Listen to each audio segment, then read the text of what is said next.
नमस्कार, अस्सलामु अलैकुम। लाइव हिंदुस्तान पर आप देख रहे हैं वीडियो शो दीन दुनिया और लाइव हिंदुस्तान के वीडियो शो दीन दुनिया में आज हम एक बहुत बड़ा इंकशाफ, बहुत बड़ा खुलासा करने जा रहे हैं।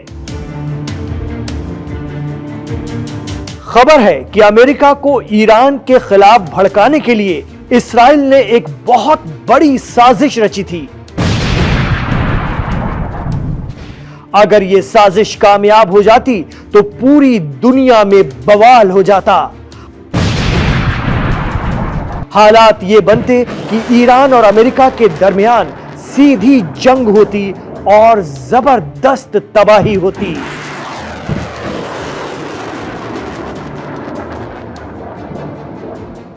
खबर यह है कि इस जंग में अमेरिका को उकसाने के लिए इस्राइल इस हद तक बढ़ रहा था कि उसे इस पूरे खित्ते की भी कोई परवाह नहीं थी। इस्राइल को सिर्फ ईरान की तबाही दिख रही थी।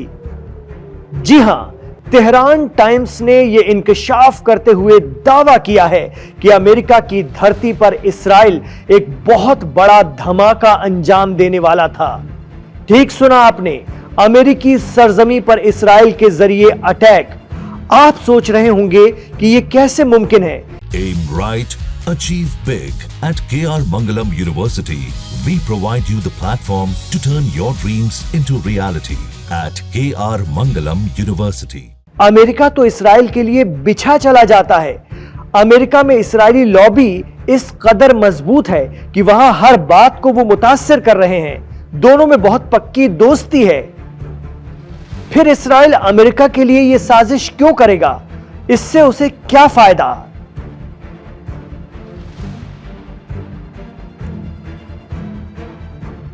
तो गौर से सुनिए। ईरानी अखबार तेहरान टाइम्स का सनसनीखेज यह खुलासा है। उनका यह दावा है कि इस्राइल की पूरी कोशिश थी कि अमेरिका में एक जबरदस्त विस्फोट कराया जाए। तेहरान टाइम्स कहता है कि इसके पीछे इस्राइल का यह प्लान था कि अमेरिका के भीतर कहीं भी ऐसा गजब बरपाया जाए, ऐसा भयानक बम फटे जिससे सैकड़ों लोग प्रभावित हों। तेहरान टाइम्स लिखता है कि इस्राइल और उसकी खुफिया एजेंसी ऐसा करवा के इसका इल्जाम ईरान पर मढ़ने की तैयारी में थे, क्योंकि अमेरिका इस्राइल के लिए ईरान के खिलाफ मुकम्मल या पूर्ण जंग में उतर नहीं रहा था और ईरान इस्राइल पर मिसाइल मारा जा रहा था। हालात ये हो गए थे कि इस्राइल का कोई भी कोना ऐसा नहीं बचा था जो ईरान की जद में न हो।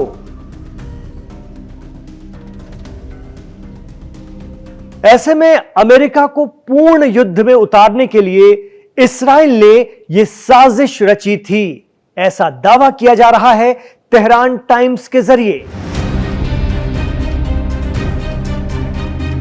इस खबर के शाया होने के बाद ईरान में चर्चा का बाजार गर्म है। वहीं धीरे धीरे यह खबर दुनिया भर में सोशल मीडिया के जरिए पहुंच रही है।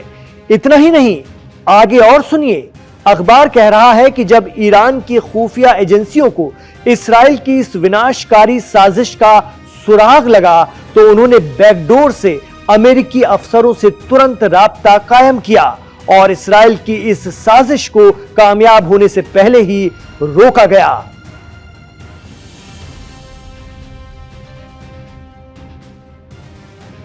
कहा तो यह भी जा रहा है कि ईरान की खुफिया एजेंसियों ने डायरेक्ट नहीं बल्कि अमेरिका की किसी दोस्त मुल्क के जरिए यह खबर पहुंचवाई कि इस्राइल आपके यहां इस तरह की तबाही करना चाहता है, तबाही लाना चाहता है और फिर ईरान को मोरिद इल्जाम ठहराना चाहता है। उसके बाद अमेरिकी एजेंसियां हरकत में आईं और इस विनाश को, इस तबाही को रोका गया।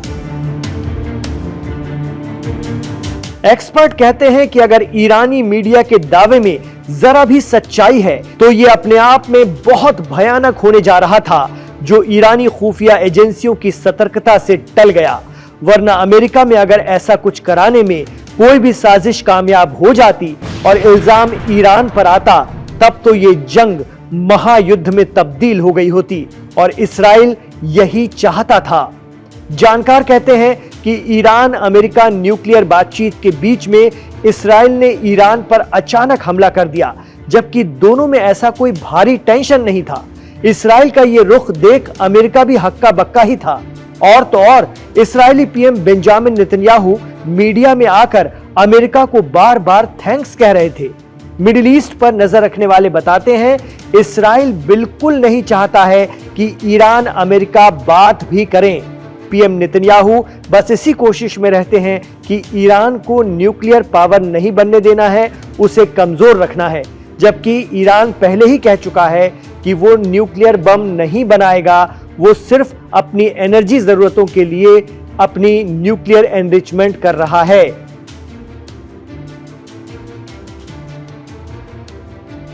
लेकिन इस बार दांव उल्टा पड़ गया। इसराइल ने ईरान पर हमला तो कर दिया, लेकिन उसके बाद जो कुछ हुआ वो दुनिया ने देखा और आखिरी हमला ईरान ने किया।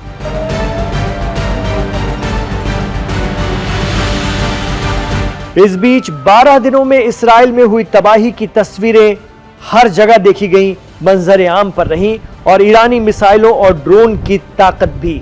इतना ही नहीं, ईरान ने तो इसराइल की मदद को आए अमेरिका को भी नहीं छोड़ा। अरब देशों में मौजूद अमेरिकी ठिकानों पर ईरान ने जब हमले शुरू किए, तब कहीं जाकर प्रेसिडेंट ट्रंप ने कहा, हम जवाब नहीं देंगे, अब बंद करते हैं। कहा तो यह भी जा रहा है कि जंग जब खित्ते के अरब देशों तक पहुंच गई, वहां के आसमान पर ईरानी मिसाइल बरसने लगी, तब उन्होंने प्रेशर बनाया अमेरिका पर। वरना इसराइल की पूरी कोशिश थी कि इस जंग को और बढ़ाया जाए, अमेरिका को इसमें पूरा इन्वॉल्व रखा जाए। लेकिन ईरान की ताकत भांप चुके अमेरिका ने मिडिल ईस्ट में उससे और ज्यादा न उलझना ही मुनासिब समझा। हम नहीं कहते, लेकिन आरोप लगता है कि पीएम नेतन्याहू की पूरी सियासत ही जंग या युद्ध पर आधारित है।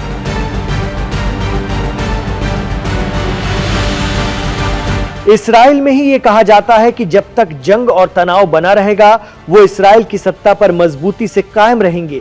इसलिए भी नेतन्याहू अपने सियासी वजूद को बचाए रखने के लिए अमेरिका को इन्वॉल्व रखते हैं, क्योंकि वो जानते हैं कि बिना अमेरिकी मदद के वो ईरान से नहीं लड़ सकते। लेकिन अगर तेहरान टाइम्स की खबर और दावे पर यकीन करें, तो ईरान अमेरिका ने समझदारी से एक बहुत बड़ी और भयानक जंग को टाल दिया जो इसराइल रच रहा था।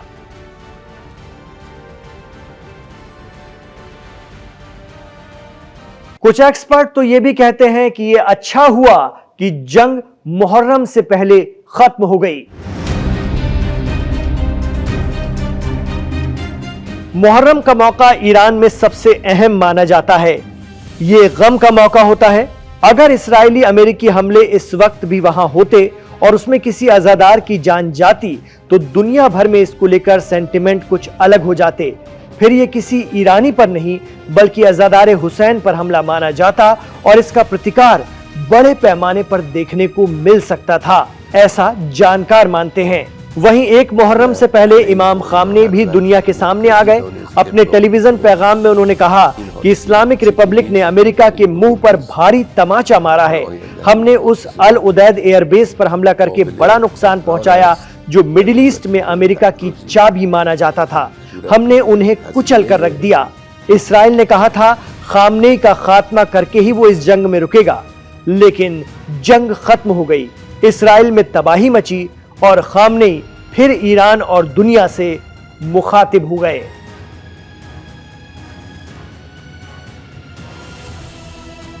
तो लाइव हिंदुस्तान पर दीन दुनिया के इस शो से मुताल्लिक, इस एपिसोड से मुताल्लिक जो भी आपके राय, मशवरे और तासुरात हैं, आप हमें कमेंट बॉक्स पर जरूर भेजिए।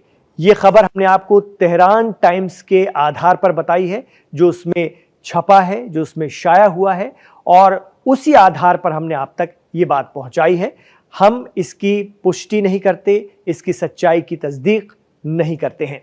आपको बता दें कि लाइव हिंदुस्तान पर अगर आप इमरान खान के साथ आखिर तक जुड़े हुए हैं, गुजारिश रहेगी कि इस वीडियो को लाइक कीजिए, आगे बढ़ाइए, खूब आगे बढ़ाइए, अपने दोस्तों और रिश्तेदारों में इसे खूब शेयर कीजिए। गुजारिश आपकी ये रहेगी कि हमारे चैनल लाइव हिंदुस्तान को सब्सक्राइब कर लीजिए।